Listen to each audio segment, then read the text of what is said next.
Hello friends, I am Apriti. Welcome back to our channel plants space. ये हमारा अलामांडा का plant है जो कि शुरू में 2-3 साल पॉट में लगा हुआ था और उसमें भी काफ़ी अच्छी फ्लावरिंग दी थी। फिर हमने पिछले 2 साल से इसको ग्रो बैग में लगाया हुआ है और इसमें भी ये बहुत अच्छे से फ्लावरिंग कर रहा है। लेकिन ये जो प्लांट है, कुछ दिन पहले इसकी फ्लावरिंग बिल्कुल बंद हो गई थी।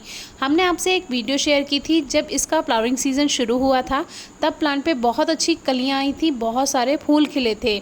लेकिन फिर बीच में इसमें खरबूजे की बेल ग्रो हो गई थी जो कि हमने आपसे शेयर किया था। उसका हमें फ्रूट भी मिला, फ्रूट भी हमने आपको दिखाया है। तो उसके बाद क्या हुआ, इसको हमने बंदरों से बचाने के लिए 1-2 दिन के लिए जो हमारे छत पर एक रूम है उसमें रख दिया था। वो रूम खुला हुआ है लेकिन बंदर उधर नहीं जाते हैं, इसीलिए हमने रूम में रख दिया था, क्योंकि उस खरबूजे को पकने में कुछ दिन रह गए थे। तो हमने सोचा कुछ दिन के लिए हम इसको थोड़ा छुपा कर रखेंगे, तो हमने इसको वहाँ पर रख दिया। और जब हमें वो फल मिल गया तो वापस से ग्रो बैग उठा के हमने जहाँ पर ये प्लांट रखा हुआ था धूप में, वहाँ पर रख दिया। लेकिन इस बीच हुआ यूँ कि प्लांट पे एक भी फूल नहीं था, क्योंकि इसको कुछ दिन बिना धूप के रहना पड़ा। ब्राइट लाइट मिल रही थी लेकिन प्लांट को कुछ दिन बिना धूप के रहना पड़ा, जिस वजह से जो फ्लावर्स थे वो तो उसमें खिल गए लेकिन नई नई कलियाँ उसमें नहीं बन पाई। और इसी वजह से जब हमने प्लांट को वापस से धूप में रखा और दोबारा से इसको धूप मिली, फोटोसिंथेसिस हुई प्लांट में, तो फिर से इसकी कलियाँ दोबारा से बनने लगी।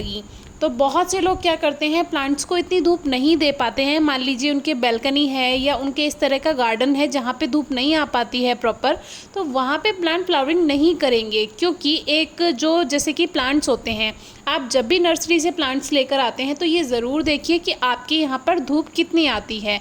बहुत से पौधे ऐसे होते हैं जिनको कम धूप की ज़रूरत है, लेकिन बहुत से पौधे ऐसे होते हैं जिनको डायरेक्ट सनलाइट की ज़्यादा से ज़्यादा ज़रूरत है। अब ये अलामांडा प्लांट जितनी भी वैरायटी हैं उन सबको ज़्यादा धूप की ज़रूरत है। कम से कम 4 घंटे की सीधी धूप तो ज़रूर ही चाहिए।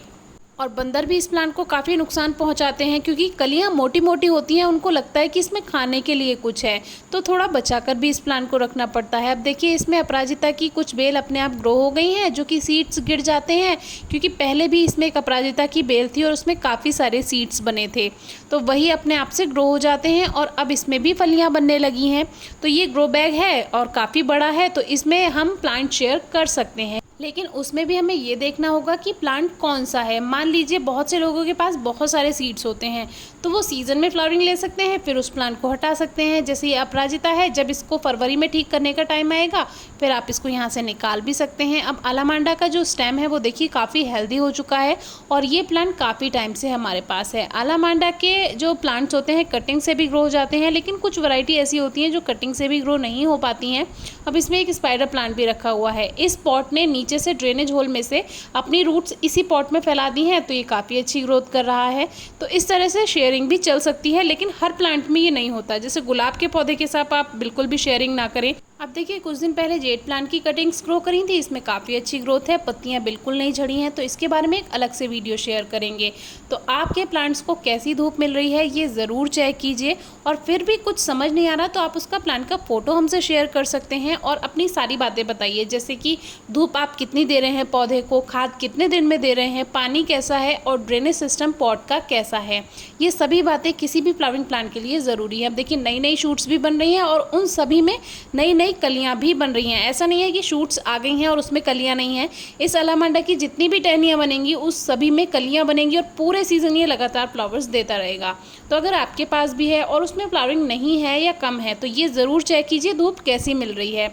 मैंने वो वीडियो शूट नहीं की जिसमें इसमें फूल आना बिल्कुल बंद हो गया था, तो मुझे वो शूट करनी चाहिए थी, क्योंकि रिज़ल्ट के साथ आप ज़्यादा अच्छे से समझ पाएंगे और मेरी कोशिश यही रहती है कि रिज़ल्ट के साथ मैं आपसे वीडियो शेयर कर पाऊँ। बाकी खाद दीजिए प्लांट में, हर 25 से 30 दिन में आपको अच्छा रिज़ल्ट ज़रूर मिलेगा। Thank you.